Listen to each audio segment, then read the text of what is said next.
Hello, this is the Harvard Light. I'm Mary. I give a conservative perspective about the world around me. As I do in the beginning of each episode of my podcast, I mention social media and audio platforms. And to add on to this, I have writings on Substack. It is a supplement for my podcast. And also, give me a rating. It'd be greatly appreciated. I appreciate all you listeners out there. Thank you so much. So audio platforms. I'm on Audible, Amazon Music, Pandora, Spotify for podcasters, Overcast, Pocket Cast, iHeartRadio, and I'm looking to grow to wherever you enjoy your podcast. I am on that. Now this episode is about the Gingerbread house and the origin of that and my thoughts on it. All right, so let's get into it.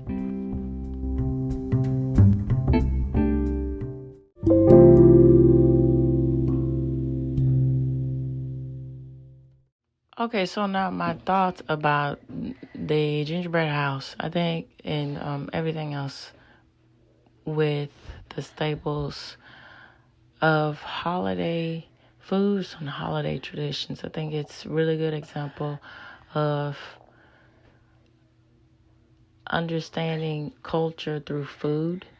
And I think food is a really good way to express how people feel and think about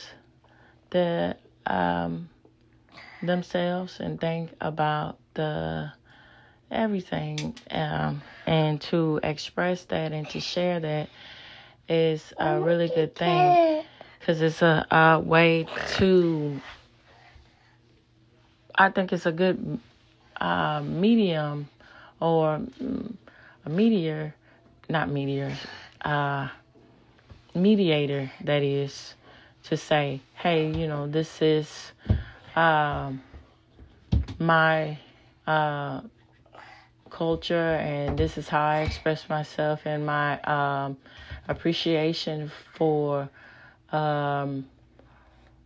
what I bring as far as how I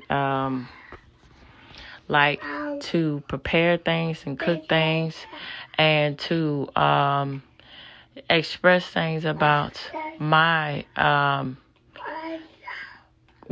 what my traditions are, my thoughts about how food should taste and everything else, and then it can expand on the conversation. All right, so let's get into it. The gingerbread house. That's right, baby girl. Okay. The term gingerbread is an old French word, which actually means preserved ginger. The root was first cultivated in ancient China and was eventually discovered that it helped to preserve both flour and meat. Because of this, ginger was baked in to preserve both flour and meat. Because of this, ginger was baked into little crisps that eventually became cookies in Western Europe.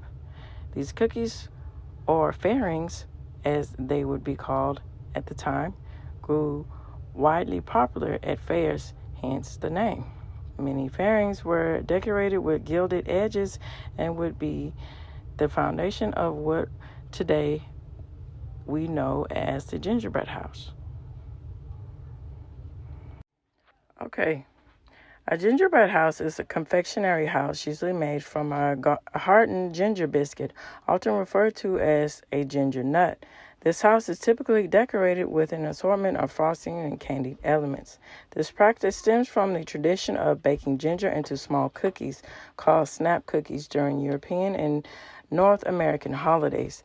The general characteristics of a gingerbread house is that the end product should resemble some form of architect, but nowadays it is very loosely applied. A gingerbread house can be made to look like anything, with the important rule of being constructed entirely of edible items, namely candy and gingerbread. Okay.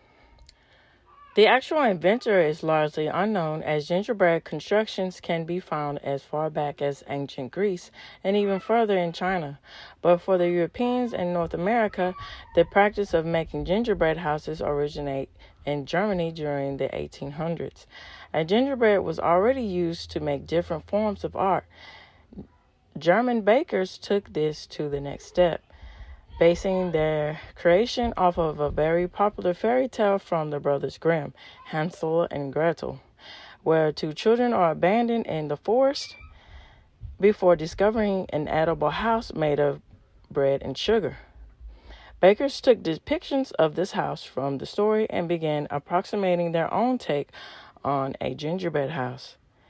This would be the most popular Christmas item, as it was a commonplace tradition to consume ginger snaps cookies around this time as well.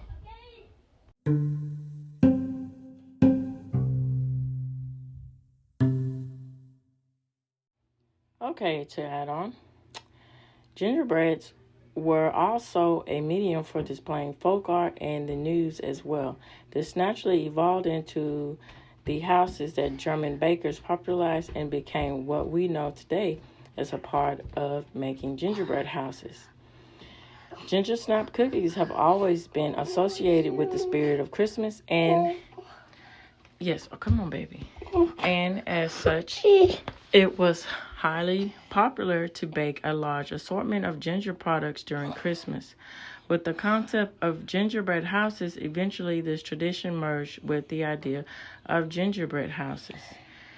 And since Christmas is an important time in Germany, the practice would become synonymous with Christmas itself.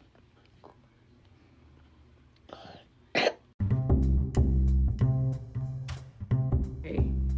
So to wrap everything up, here are some facts about gingerbread houses and gingerbread. Gingerbread houses can be traced as far back as ancient Greece and Egypt. Gingerbread is said to have been invented by a monk to help cure indigestion. It is said that Queen Elizabeth I came up with the concept of the gingerbread man after wanting to present them to visiting officials as gifts. Gingerbread is unique in that it uses honey and molasses as the base sweetener instead of sugar. In the city of Bergen in Norway, they make an entire city of gingerbread houses annually. It is tradition that unmarried women in England would often eat gingerbread man for good luck and meeting their husband. In Sweden, gingerbread was thought to have brought good luck and people would use them to make wishes. The word gingerbread derives from the old French word gingerbras, meaning preserved ginger. While gingerbread houses are widely popular in North America and Europe, it never saw much popularity in the United Kingdom. The largest gingerbread house in the world is 60 feet by 42 feet and is worth 35 million calories. Constructed with 1,800 Hershey bars, 1,200 feet of Twizzlers, 100 pounds of Tootsie Rolls, 100 Whirly Pops, and thousands of other assorted candies. A doctor once wrote a prescription for gingerbread for the Swedish king to cure his depression. Wilton is the largest gingerbread house kit manufacturer in the U.S. And to wrap it up, while the most popular time of the year to make gingerbread houses is Christmas, bakers make gingerbread during Halloween and Valentine's Day. All right, so this reaches the end of the Harboring Light. Tune in, turn up, and definitely take care. Bye-bye now.